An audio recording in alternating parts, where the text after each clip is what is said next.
እንደምናችሁ እንደምንከረማችሁ ይህ በአፍሪካዊ ተቋም ለዓለም አቀፍ ጥናቶች አፍሪካን ኢንስቲትዩት ፎር ኢንተርናሽናል ስታዲስ እየተዘጋጀ የሚቀርብላችሁ የትምህርት ፕሮግራም ነው።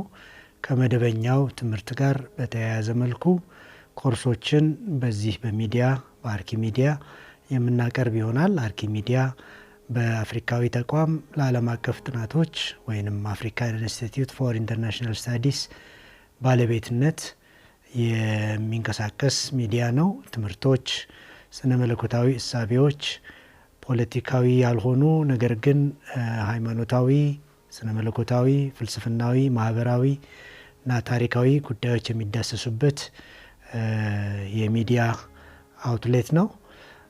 ስለዚህ ዛሬ በዚህ መንገድ ንጽረተ ዓለም አንድ የሚል ትምህርት የምንቀጥል ይሆናል። ከእኔ ጋር ቆዩ።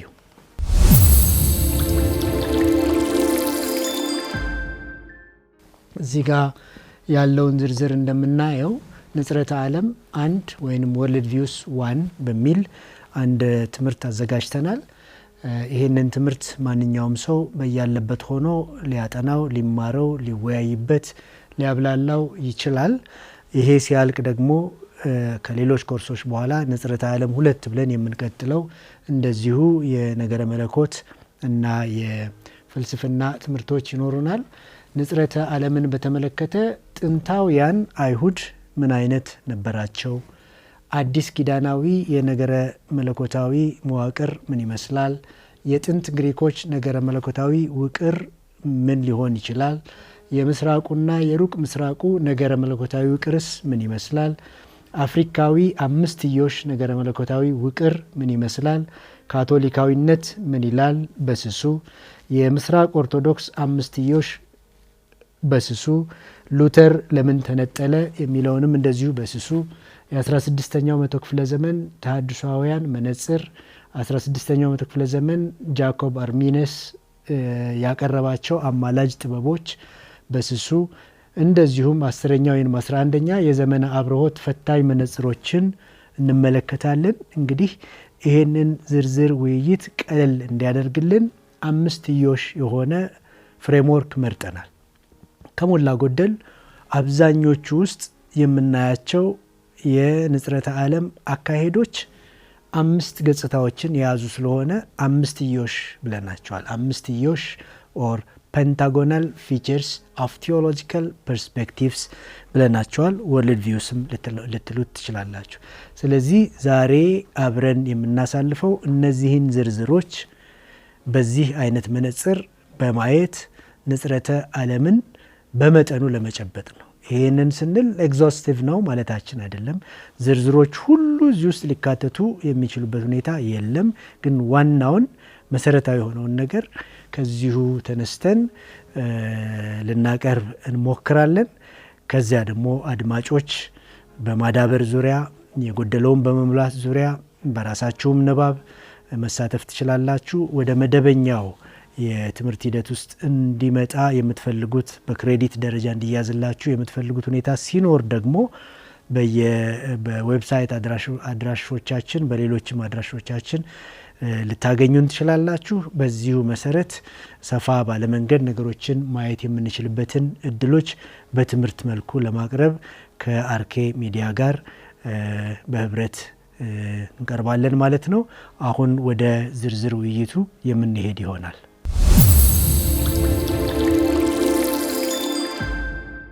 እሺ፣ እንግዲህ ቅድም በተጠቀምንበት መግቢያ መሰረት ወደ ዝርዝሩ እንገባለን። በአማርኛ በአብዛኛው የምንወያይ ሲሆን አማርኛ የተመረጠበት የራሱ ምክንያት አለው። ያ ምንድነው? አብዛኛው አድማጫችን ተመልካቻችን አማርኛን ፕሪፈር ስለሚያደርግ እንደሆነ ታሳቢ በማድረግ ነው። ከዚህ ባሻገር አልፎ አልፎ እንግሊዝኛ ቋንቋዎችንና ሌሎችንም ቋንቋዎችን እንደ አቅም መጠቀም እንሞክራለን። አላማው ምንድነው? በሁሉም ደረጃ የተሳካ ተግባቦት እንዲኖረን ይረዳል ብለን በምናስብበት መንገድ እንሄዳለን ለማለት ነው። ከጥንታዊ አይሁዳውያን የስነ መለኮት ውቅር እንጀምራለን። ነገረ መለኮትን በብዙ መልኩ ልናቀርበው እንችላለን። በተለያየ ስፍራ በተለያየ መርሃ ግብር በተለያዩ ትምህርት ቤቶች የነገረ መለኮት ትምህርት እንደሚሰጥ የታወቀ ነው። አቀራረቡም እንደየትምህርት ቤቱ ሊለያይ ይችላል። ዋናው ጉዳይ ግን ይዘቱ ላይ ያለ የጥልቅነትና የእምቅነት ጉዳይ ነው።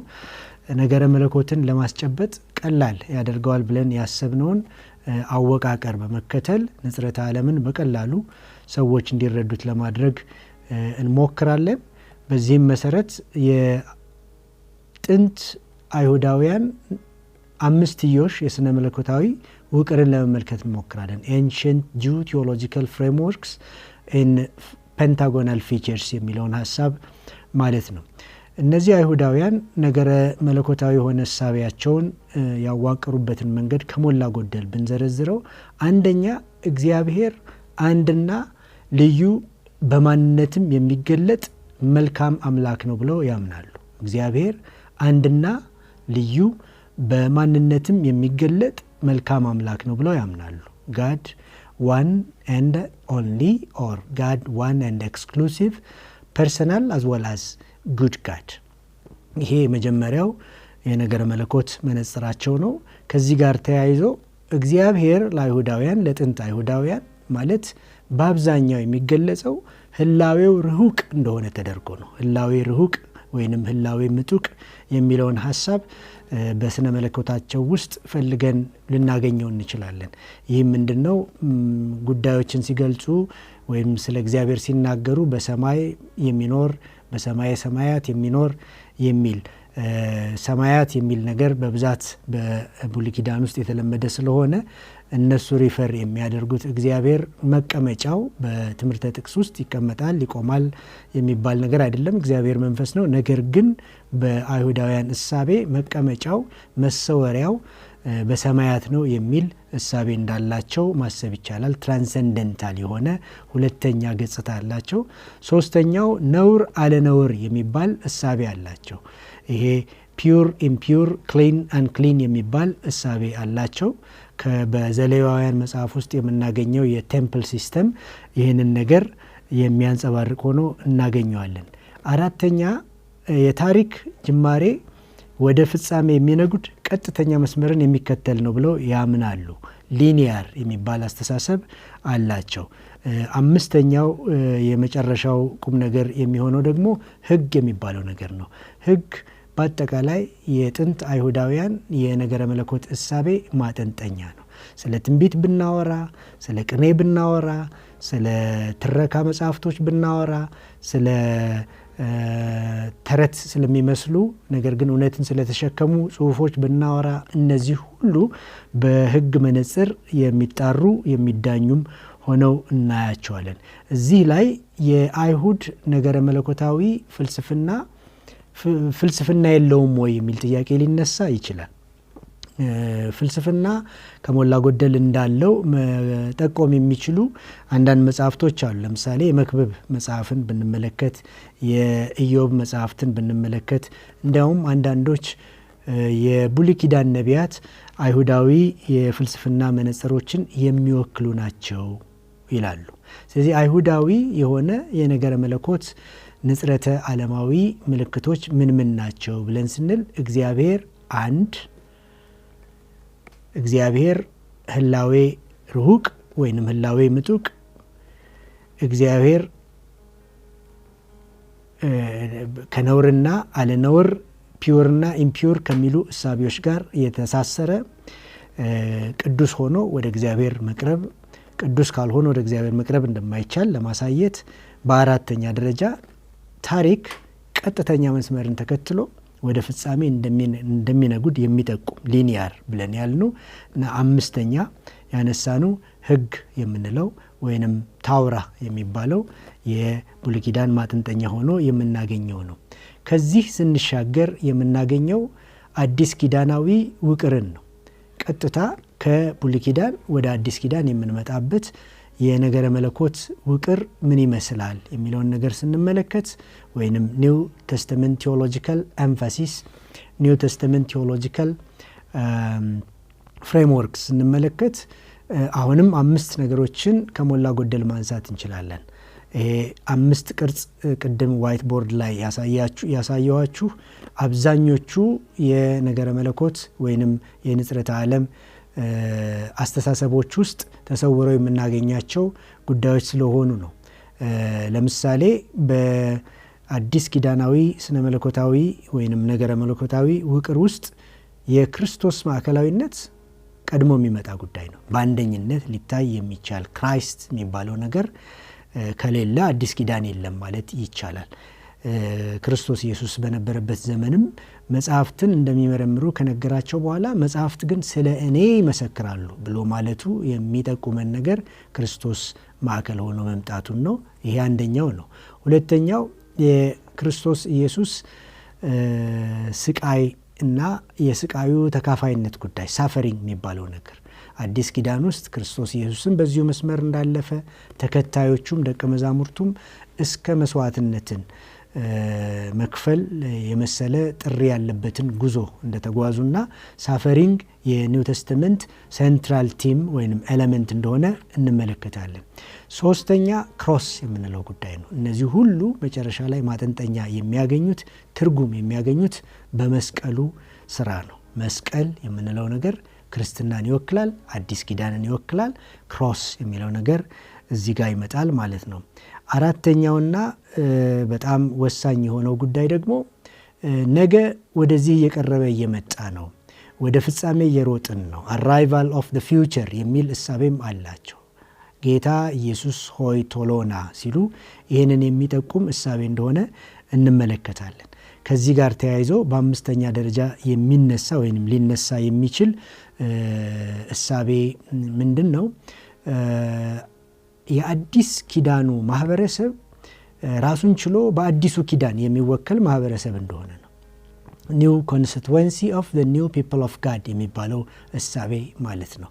አስቀድመው ሐዋርያት አስቀድመው ደቀ መዛሙርት የተባሉት የአይሁዳውያን ቅጥያ እንደሆኑ፣ የአይሁድ ባህልና ወግ ቅጥያ እንደሆኑ፣ ከዚያም ባሻገር መጽሐፋቸውም እንኳን ብሉይ ኪዳንን የጠቀሰ እንደነበረ፣ ነገር ግን በሂደት እየተረዱ የመጡት አዲስ ማህበረሰብ መሆናቸው በአዲስ ኪዳን ውስጥ የሚዋቀሩ መሆናቸው ነው። እንግዲህ እነዚህን ሁለቱን ተመልክተናል። የጥንት አይሁዳውያን የነገረ መለኮት ውቅርን በአምስትዮሽ ገጽታ፣ የአዲስ ኪዳናዊ የነገረ መለኮት ውቅርንም እንደዚሁ በአምስትዮሽ ገጽታ ለማየት ሞክረናል። ይህንን ትምህርት የምትከታተሉ ሰዎች አንድ ሁለት ጥያቄ ለውይይት ብተውላችሁ መልካም ነው ብዬ አስባለሁኝ። አንደኛ የብሉይ ኪዳን እና የአዲስ ኪዳን እና የዘመኑ ክርስትና በምን ይዛመዳሉ፣ በምንስ ይለያያሉ? በዚህ ርዕስ አንዳንድ አጫጭር ጽሁፎችም እየጻፋችሁ ብትወያዩ የበለጠ ትምህርቱን ለማዳበር ይጠቅማል። ሌላው የውይይት ጥያቄ ዘመናዊ ክርስትና አዲስ ኪዳናዊ ምልከታዎች ምን አይነት ዝምድና አላቸው፣ ምን አይነትስ ልዩነት አላቸው የሚል ቁም ነገር ነው።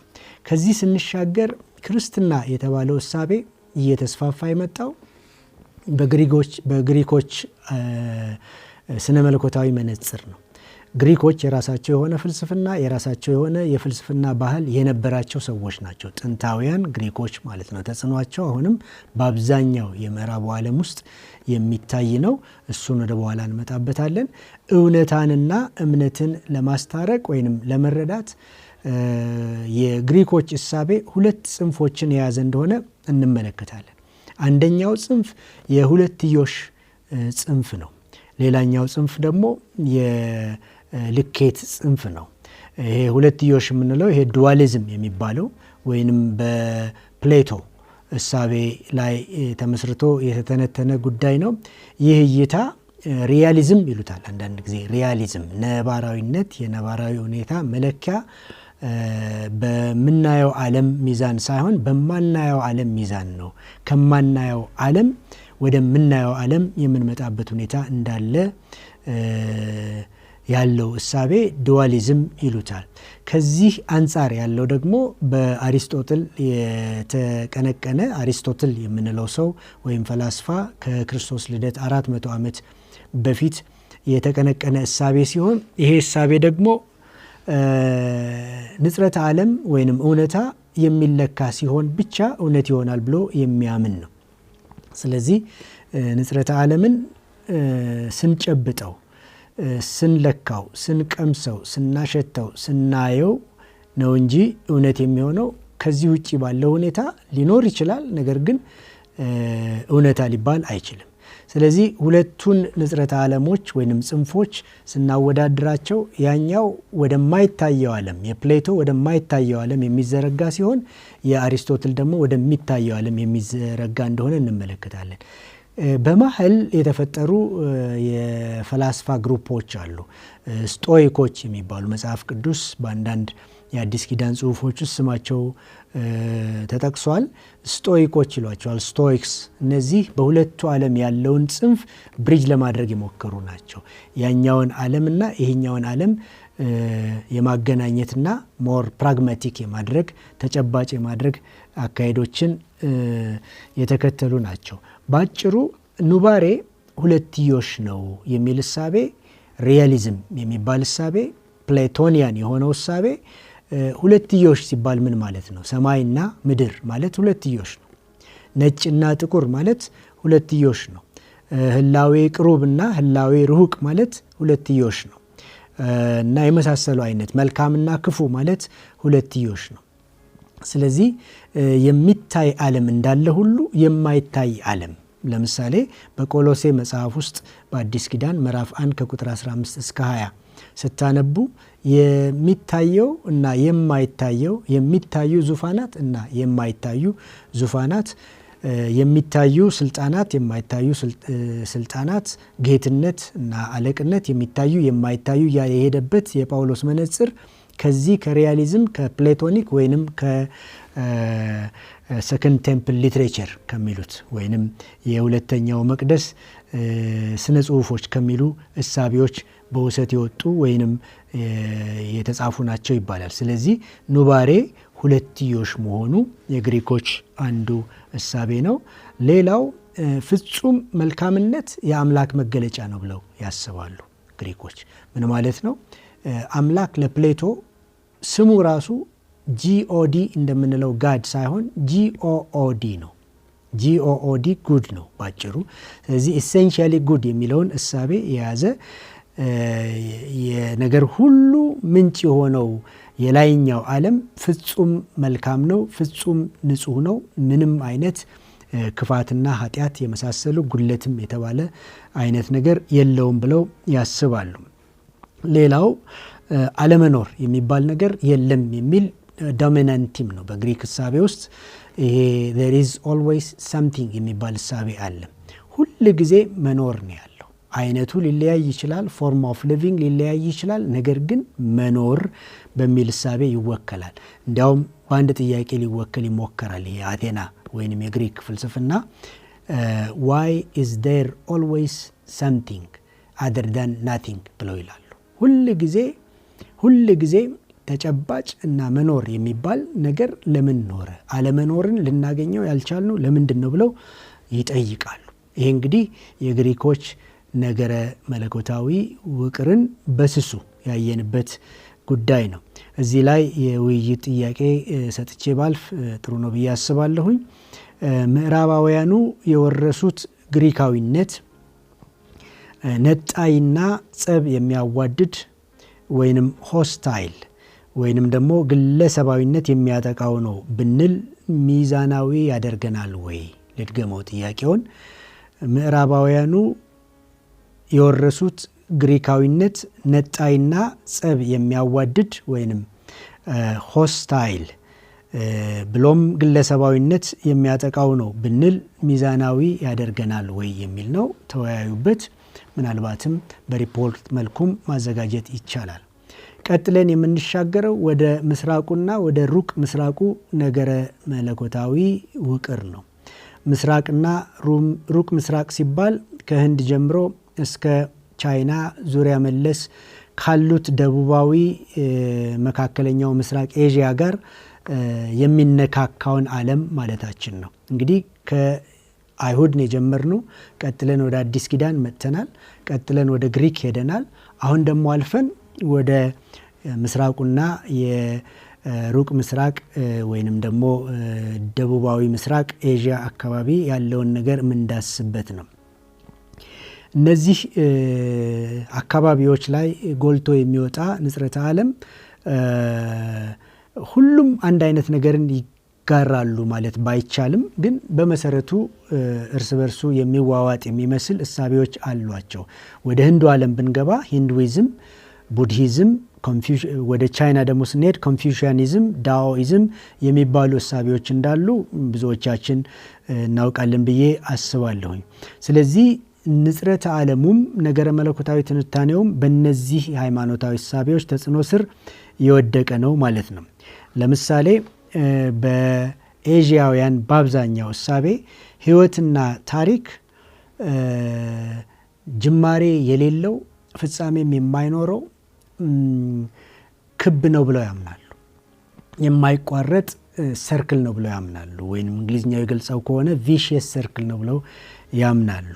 ታሪክ ህይወት መነሻ የለውም፣ መድረሻ ወይም መቋጫ የሌለው ነገር ግን የማይቋረጥ እሽክርክሪት ነው ብለው ያስባሉ። ይሄ አብዛኞቹ ኤዥያውያን የሚጋሩት እሳቤ ነው። ከዚህ ጋር ተያይዞ የምናየው ዓለም የማናየው ዓለም አምላክም የምንለው ህልው የሆነው አካል አንድ ነው የሚል ቃል አይገልጸውም። ከአንድነት ቁጥር የዘለለ ውሁድ የሆነ ማንነት ያለው ነው ብለው ያምናሉ። ይሄ ውሁድ የሆነ ማንነት ያልተወለደ፣ የማይቆጠር፣ የማይጀመር፣ የማያልቅ፣ የማይባዛ፣ የማይበላሽ፣ የማይቆራረጥ፣ የማይሞት ህላዌ ነው ብለው ያምናሉ። እንዲያውም ከአይሁዳውያን አንድ አምላክ ከሚለው እሳቤ አንድ ደረጃ ከፍ ብለው the highest form of revelation የኛ ነው ብለው ያስባሉ። ስለዚህ ህልውነት አንድነት ነው። ህልውነት አይቆረስም። ህልውነት አይከፈልም። ህልውነት አያልቅም፣ አይጀመርም። ህልውነት ምንጭ ነው። እኛ ከዚያ የመነጨንን ተመልሰን ደግሞ እዚያ ውስጥ እንዋጣለን ብለው ያስባሉ። ከዚሁ ጋር ተያይዞ ትንሽ ወደ ቻይናውያን እሳቤ ብንመጣ በቻይናውያኑ የህይወት መስተጋብራዊ ውቅር ውስጥ እኛ የተፈጠርነው በአንድነት ለመኖር ነው ብለው ያምናሉ። ይሄ ዲፔንደንሲ የምንለው ነገር አለ፣ አንዱ በአንዱ ላይ ሲደገፍ። ኢንዲፔንደንሲ የምንለው ነገር ደግሞ አለ፣ ጨርሶ እያንዳንዱ በተናጠል ራሱን ችሎ ሲቆም ነው። እንደዚህ የሚባሉ እሳቤዎች ኢንኮምፕሬሄንስብል ናቸው። በፍጹም ሊጨበጡ የማይችሉ አጉል ትንታኔዎች ናቸው። እኛ እንደ ግሪኮችም why is there something other than nothing እያልን ጊዜያችንን አናጠፋም። we are born to live interdependently, we are born to live together የሚል እሳቤ አላቸው። አንዳችን ያለ አንዳችን የማንሆነን፣ አብረን የምንኖርነን፣ በአንድነት መኖር እጣ ፈንታችን ነው ይላሉ። ኢንተርዲፔንደንሲ is our fate, we are born to live together የሚል እሳቤ አላቸው። ይህ እንግዲህ ካነሳናቸው እሳቤዎች ሶስተኛው ነው። ከዚህ ጋር ተያይዞ የሚመጣ ሌላው ጉዳይ የዳኦኢዝም ፍልስፍና ነው። ዳኦኢዝም በስፔሊንግ ታኦኢዝም ነው የሚሉት። ቲ በሚል ስፔሊንግ ነው የሚጀምረው። ቲ ዲ የሚል አይነት ሳውንድ እንዳለው ሊቃውንት ይናገራሉ። ዳኦኢዝም፣ ዳኦ ማለት መንገድ ነው። ስለዚህ የእውነት መንገዱ ምንድን ነው? የእውነት ሚስጥሩስ ምንድን ነው? መነሻው ምንድን ነው? መዳረሻውስ ምንድን ነው?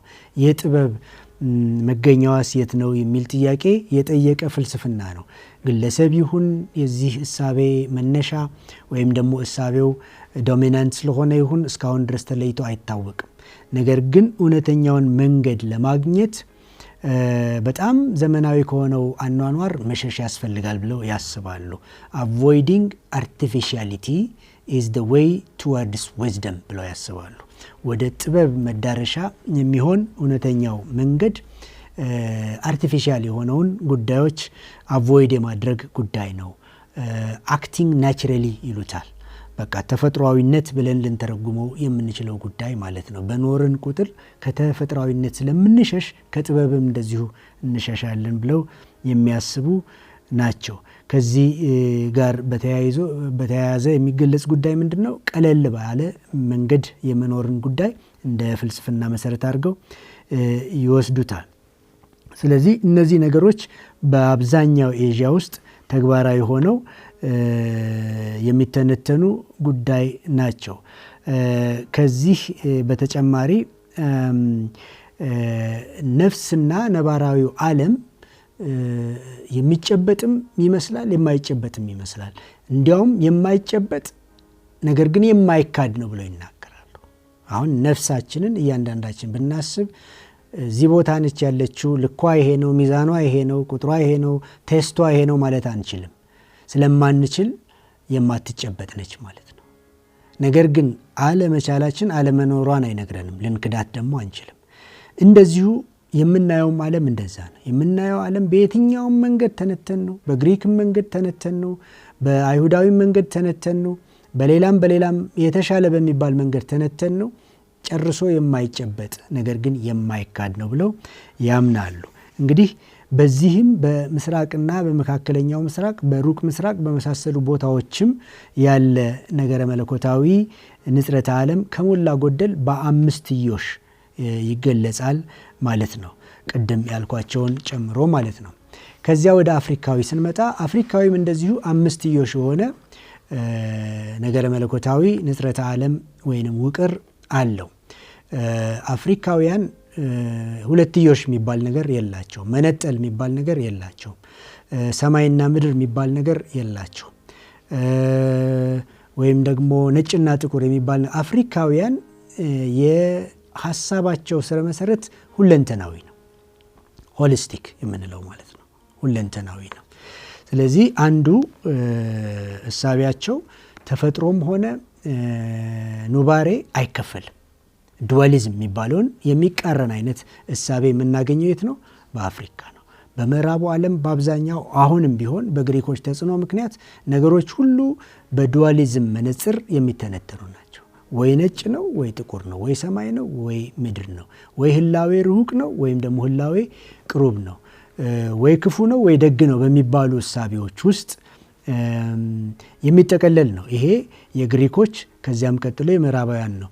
አፍሪካ ጋር ስንመጣ ግን መክፈል፣ መነጠል፣ ማጣላት የሚባል ነገር የለውም። ሆሊስቲክ ነው ስንል እሱን ማለታችን ነው። ሌላው ለተፈጥሮ አፍሪካዊ በአስተሳሰብ ውስጥ ልዩ ክብር አለው። በአብዛኛው አፍሪካ ውስጥ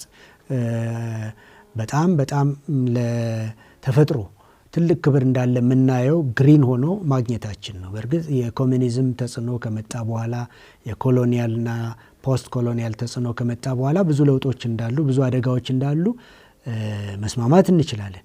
ያም ሆኖ በአፍሪካዊ የነገረ መለኮት እሳቤ ውስጥ ተፈጥሮ ትልቅ ቦታ አላት። ለዚህ ነው በየዛፉ ስር አንዳንድ ሃይማኖታዊ ተግባሮች የሚፈጸሙት፣ በየወንዙ የሚደረጉት ተፈጥሮና ፈጣሪ እና ሰው እና የመናፍስቱ ዓለም በአንድነት ያለ እንደሆነ የሚታሰብ ቅድም ካልነው ሁለንተናዊነት ጋር ተያይዞም ተፈጥሮ ራሱ በሁለተኛ ደረጃ ትልቅ ክብር እንዳላት ኔቹሪስቲክ ወይንም ናቹራሊስቲክ ልንለው የምንችለው ነው። ሶስተኛው ህያውነት ነው። አሁን ህያውነት ለምሳሌ በሳይንስ እንደሚነገረው ብዙ ጊዜ ሊቪንግ ኤንድ ናን ሊቪንግ ቲንግስ የሚባል ነገር አለ። ዳይኮቶሚ ያው ቅድም ያልነው የዱዋሊዝም ቅጥያ ነው። ነገር ግን በአፍሪካ እንደዚህ የሚባል ነገር የለም። ሁሉ ነገር ህያው ነው። ሰውነት ህያውነት አለው። ተፈጥሮም ራሱ የራሱ የሆነ ህያውነት አለው። ለምንድን ነው? በተፈጥሮ ላይ የሚሰፉ ህያዋን የሆኑ መናፍስት አሉ ብሎ አፍሪካዊ ያምናል። መናፍስት ቅርብ ናቸው። መናፍስት በተፈጥሮ ላይ ያርፋሉ። ተፈጥሮንም ህያው ያደርጋሉ፣ ሰውንም ህያው ያደርጋሉ። ስለዚህ ህያውነት የሰውነት ብቻ ንብረት ሳይሆን የተፈጥሮም ንብረት ነው። ስለዚህ ህያውነት ወይንም አኒሚስቲክ የሚባል የአፍሪካዊ እሳቤ ሌላኛው ወይንም ሶስተኛው መነጽር ነው። አራተኛው እውነት የጋራ ድንጋጌ ነው። በአፍሪካዊ እሳቤ እውነት በአንድ ግለሰብ አይወሰንም። ምዕራባውያን አንዳንድ ትልቅ መጽሐፍ ይጽፋሉ። ጸሐፊው አንድ ሰው እንደሆነ እንመለከታለን። ያ አንድ ሰው ግን ለዓለም ሊጽፍ ይችላል። ለምን? ቅድም ካልነው ከዱዋሊዝም እሳቤ፣ ከዳይኮቶሚ እሳቤ፣ ከመነጠል እሳቤ፣ ከፕራይቬሲ እሳቤ፣ ከኢንዲቪጁዋሊዝም እሳቤ ጋር ስለሚያያዝ ነው። ስለዚህ አንድ ሰው ለዓለም ሁሉ እውቀትን አበረክታለሁኝ ብሎ ወይም ቴክኖሎጂን አበረክታለሁ ብሎ ሊያስብ ይችላል፣ ደግሞም ይችላል።